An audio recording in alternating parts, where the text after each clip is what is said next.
Welcome to Best in the Nest, a program produced by the television production students of Armstrong High School that takes a look at things from their point of view. I'm Cece Riggy of AHS-TV, and today we'll be taking a look at what it's like facing down senior year. Take it away, Joe. Hello, I'm Joseph Bartolowits of AHS-TV, and in this segment of Best of the Nest, we will take a look at past and present students' experiences of senior year and how beginning the college processes went for them. Today, we will be talking with Abby Wyant to get a hawk's eye view. But first, let's take a closer look at some of our seniors here at AHS and their future plans.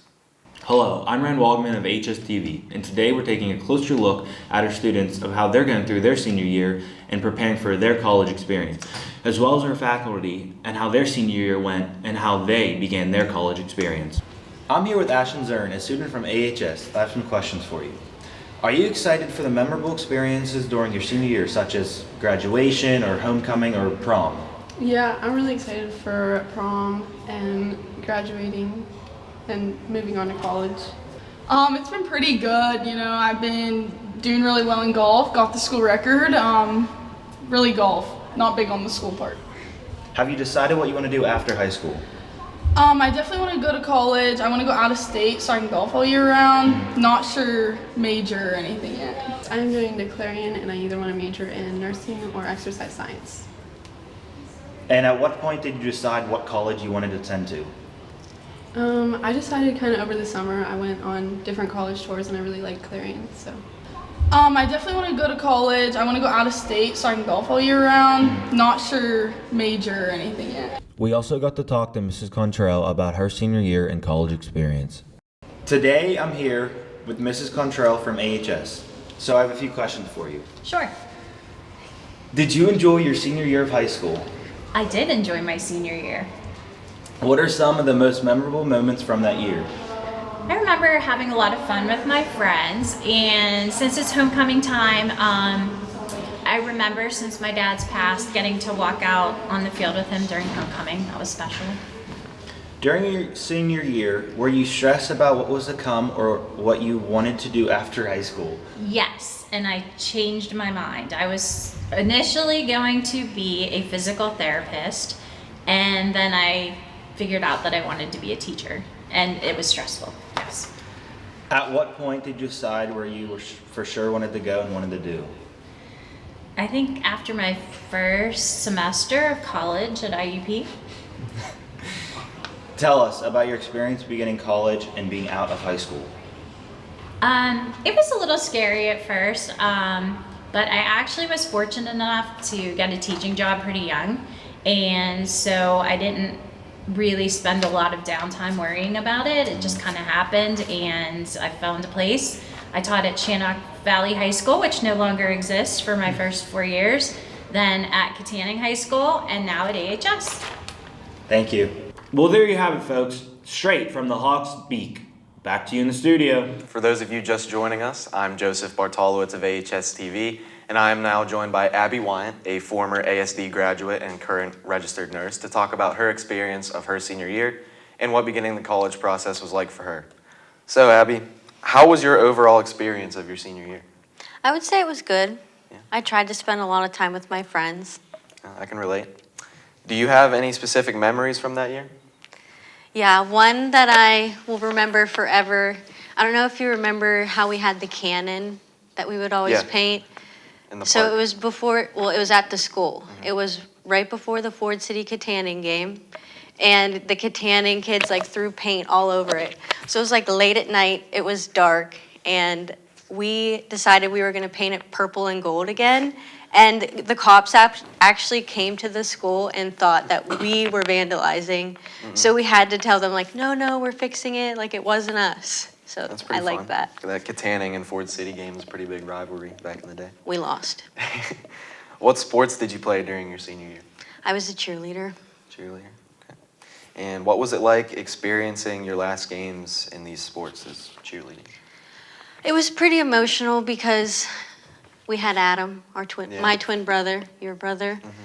So it was sad, but fun. Yeah, I just played my last football game ever, so I can relate to that. It was, a sad experience. And did you want to get your senior year over and done with, or kind of make it last out longer? Kind of both. I was ready to move on, but I didn't want to like leave my friends and everything that I knew. Change is scary. Yeah, I think I can relate on that too. And do you feel like you feel like it went by fast or kind of drug on, you know? I don't think it went like super fast. Okay. And everyone, you know, anticipates their senior homecoming and their prom. What were they like for you? So we actually didn't have like a homecoming dance. We just had homecoming at the football game, and then we had a snowball in like November, early December, but they were fun. Yeah. I just had the last senior homecoming personally, so I wouldn't say it's something that I'll remember for the rest of my life. Maybe prom will be better, but I'm experiencing that too. You need to dance more. What would you say was the biggest challenge during your senior year? Probably the whole applying for college, figuring out where I want to go. And were there any emotions leading up to, you know, that long-awaited graduation day that everyone knows is, you know, coming? I think I was excited. Excited to graduate? Yeah. And by the time you graduated, did you know for sure what you wanted to do with your future, or was it up in the air a little bit? No, I knew I wanted to be a nurse. Yeah, you knew you wanted to be a nurse. If it wasn't for being a nurse, what were some other options that you might have considered along the way? I wanted to be a nurse or a pastry chef. A pastry chef? Yeah. And what is that? Like you like on the Food Network, how you see the people like decorating cakes and cupcakes. What made you want to do that? What made you consider that? I like to bake. It was very interesting. All right. And at what point, you know, along the year, did you know for sure that you wanted to be a nurse and that is what you wanted to do? I think because I knew that there's so much availability and such a need for nurses that I was guaranteed a job. Okay. What college or colleges did you attend? I went to BC3 for my prereqs, and when I was done, I went to Citizens School of Nursing. Nice. I'm kind of thinking about maybe, you know, doing BC3 too, a kind of community college experience to make it a little easier along the way. And why did you choose, you know, these places to attend, these colleges? I liked the idea of community college because, well, mainly because I knew how much school costed and I knew that I would be paying it back. So I wanted to be realistic about my career. Community college is a great way to avoid a lot of expenses. Yes. Yeah. That makes sense. Were there any other options or any ideas you had for maybe a different college to go to along the way? I looked into mostly hospital-based nursing programs, so I knew I didn't want to go to like a university and live in a dorm. That didn't really seem like something I would want to do. And hospital-based nursing programs, you get more experience in the hospital with the patient, so I knew that's what I wanted to do. Okay. And did you apply for any scholarships, you know, in your senior year? And if so, did you get them? I did not, and I wish I would have. You did not so apply you for should. any? I should. No, I didn't. It's a good piece of advice. And at what point during your senior year, you know, did you apply to the college? I think I probably started applying like the summer before I started school, or like early at the beginning of senior year. So pretty early on. That's Yeah. good. And how did you handle, you know, the whole process of starting college, knowing that you're leaving high school behind, kind of leaving everything you've known behind and going on to the next big step, college?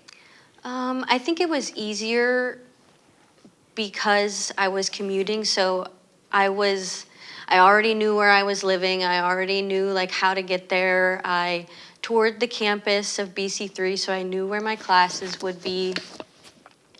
That's kind of it. Okay.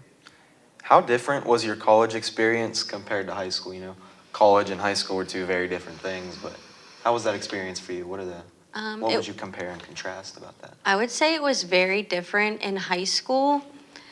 I would like, you know, go over material and like study like a night before the test. I realized in like my prereqs and nursing school that you have to study far in advance every single day, a lot longer. You have to put in a lot more work. So it's a lot more of a grind compared to high school, and a Yes, lot more focus. absolutely. And lastly, what would be your best advice to someone who is beginning the college lifestyle? My best advice would be make sure you have fun, but don't forget to study. School is first. You can always have fun later. Make sure you get all your schoolwork done. Make sure you know all your material. Get all your books. Be prepared. Just study and focus up. Yeah. Well. But make sure you have fun. You have to take time for yourself. Thank you, Abby, for joining us today to get the Hawk's Eye view on your senior year and what to expect with beginning the college process. Until next time, I'm Joseph Bartolowits of AHS-TV. Keep on soaring. Thanks, Joe. We're going to be taking a short commercial break and we'll be right back with more of AHS-TV's Best of the Nest. We're all searching for opportunity, a challenge. Here, asking what if, what's possible is the mindset. Welcome to the Oak Grove at IUP, where big-time research opportunities are for the many, not just the few. And world-renowned professors ignite ambitions. Search here, and there's no telling how far you'll grow. Get in the Grove at IUP. And we're back with more of AHS-TV's Best of the Nest. I'm Cece Riggy of AHS-TV. Next week, we'll be taking a look at some of the rules that are imposed on students when our own Mason Aldridge sits down with one of our security guards. With that on the horizon, Sam Dosh takes to the big desk to moderate a discussion on the topic of school rules between Harper Volk and Jane Sims.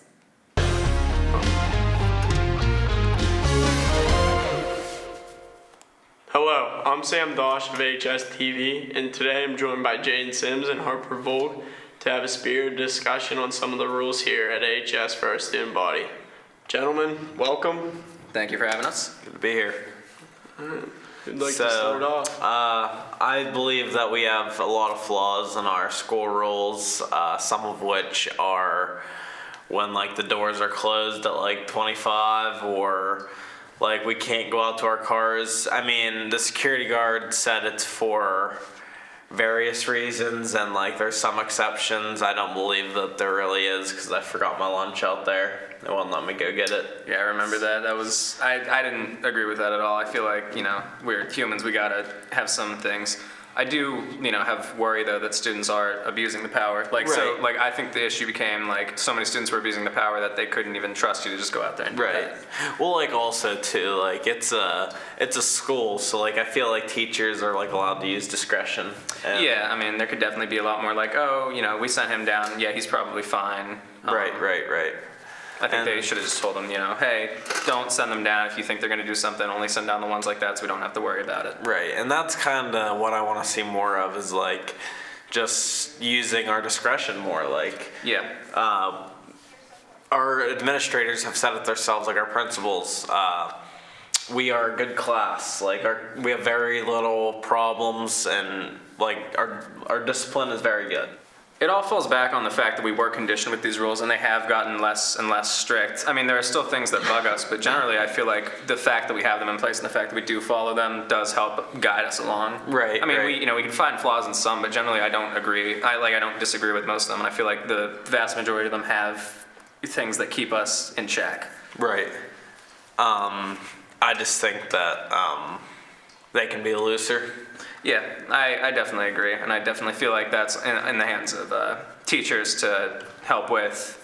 And like the thing, like pulling people out of their cars early too, it's just like, they can just give detention, like just let it be our decision. Yeah, I mean, if students don't want to come in at 15, you don't have to make them come in at 15. Make them come in at, grab them at 20. Just be like, hey, please hurry up. Like, you don't have to pull them out. Just make sure they are aware it's starting soon and they need them in.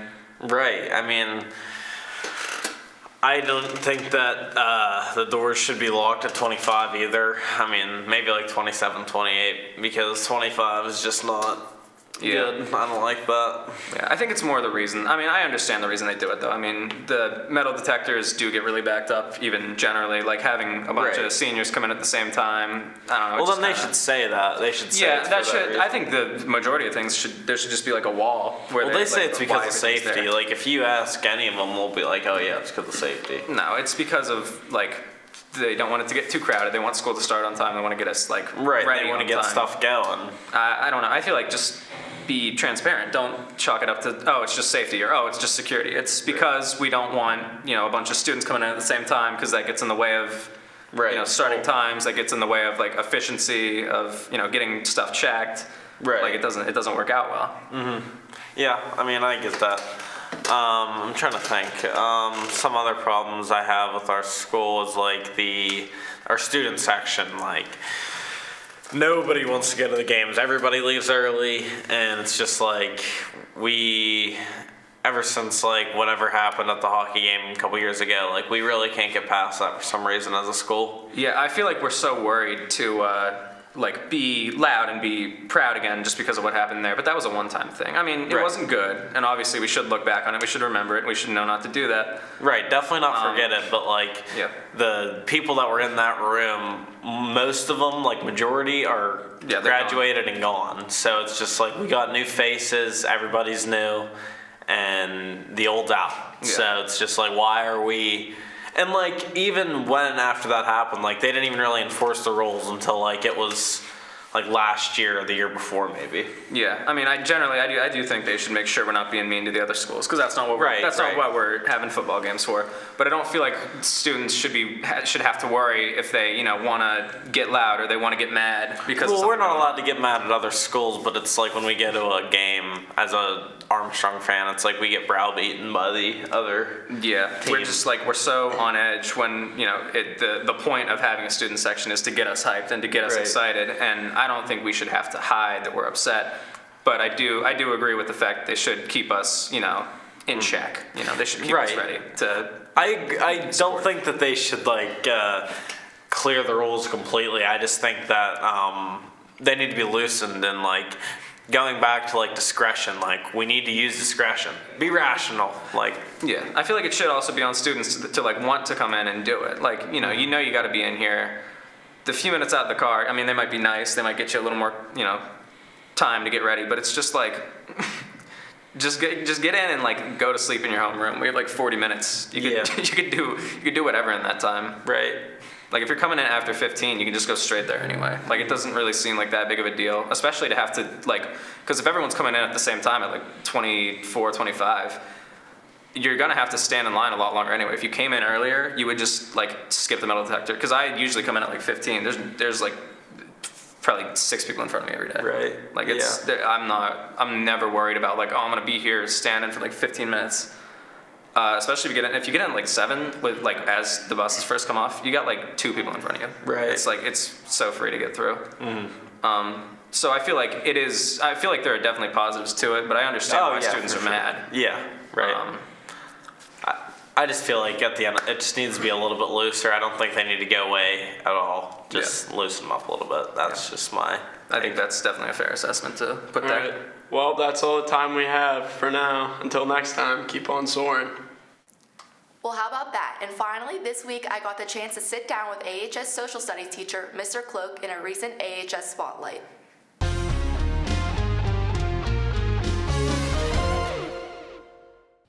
Hi, I'm Cecilia Riggy, and today I'm going to be talking with Mr. Cloak. Thank you, Mr. Cloak, for joining me. It's my pleasure, Cecilia. Okay, so where are you from? I was born and raised in Katanning back during the Jimmy Carter administration, and I've actually lived within 5 miles of the house that I was raised in my entire life. I currently live in Applewald and never really left Armstrong County. How long have you been teaching? This is my 17th year teaching. Prior to coming to Armstrong High School, I was at Elderton High School for 1 year before it closed the first time. And then I spent roughly a dozen years at West Shamokin High School before coming here. Do you enjoy teaching? I love teaching. The best part of teaching, obviously, is the opportunity to spend time with our future leaders. Having the opportunity to teach the AP Government and the AP US History classes gives me a chance to work with the students that I call our best and our brightest. Give them a chance to shine and expose them to a number of different experiences and opportunities that they wouldn't necessarily have the chance to have.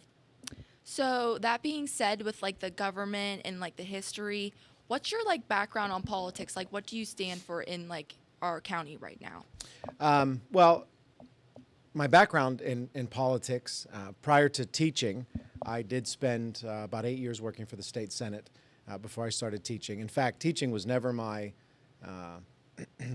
initial plan. When I was working for the Senate, I had the opportunity on many occasions to work closely with former Superintendent Bill Kerr, who took me aside one day, probably over 20 years ago at this point, and asked if I'd ever considered teaching. He saw my interest in politics and my desire to make sure that things worked the right way, and he encouraged me to look into a teaching degree. Mm-hmm. So at that time, obviously I had great respect and still have great respect for Dr. Kerr, and went on and studied at Chatham College to receive my master's degree in social studies teaching certification. As far as activity now, I'm proud to represent Armstrong County on the America 250 Commission here in Pennsylvania, as well as involvement in different organizations that promote public education and promote Armstrong County as a whole, because I believe that this county is truly wonderful and has been very good to me and my family, and I think that community service is very important. So any opportunity I have to work with groups that can promote this county, I obviously take full advantage of that opportunity. Mm-hmm. How do you bring the two together, like your love of teaching and then your love of politics? I would say more than my love of politics, it would be my love of our institutions of government. Mm-hmm. I'm an institutionalist. I think that our government works the way it works because the people who are involved, and the people who have always been involved since the formation of our government, whether the national, the state, or at the local level, it works because those people who are involved make it work. Mm-hmm. And they commit themselves to making sure that government functions. And and just the other day in the AP government class, I made the comment that issues can come and go, politicians come and go, but the institutions of government are the most important. Mm-hmm. So for students in those classes to have a solid understanding of the way things are supposed to work, that will benefit them and benefit their communities as they become older and become more involved and become the actual leaders of our community, our state, and our nation. Do you have a favorite? Do you like teaching more, like teaching the government more, or do you like being a part of the government more? I think watching my students over the last couple of years take a hands-on role in government. Last year, the AP government class, and of course this year in the spring we'll do the same, hosted debates. And watching students interact with elected officials as well as the candidates seeking election to those offices, and students to recognize that their voices matter, their opinions matter. One thing I always try and instill in them is that these are not necessarily our leaders, they're our elected officials. They are folks who are elected to represent us. And the only way they know how their constituents feel is if the constituents take an active role in making sure that they share their opinions and share their thoughts with the elected officials. So I guess my favorite part, the part I enjoy the most, is when students recognize that their voices matter, and it's definitely something that they should do, is to speak up, speak out, and make sure that those in elected office know how they feel. All right, thank you so much for joining us today. Thank you, Cecilia. I've enjoyed it. Well, that's our show for this week. Best in the Nest is a production of students enrolled in television production courses at Armstrong High School. Join us again next time for a look at some of the unique things happening in and around Armstrong High School from the students' point of view. Until then, from our Nest to yours, have a great week.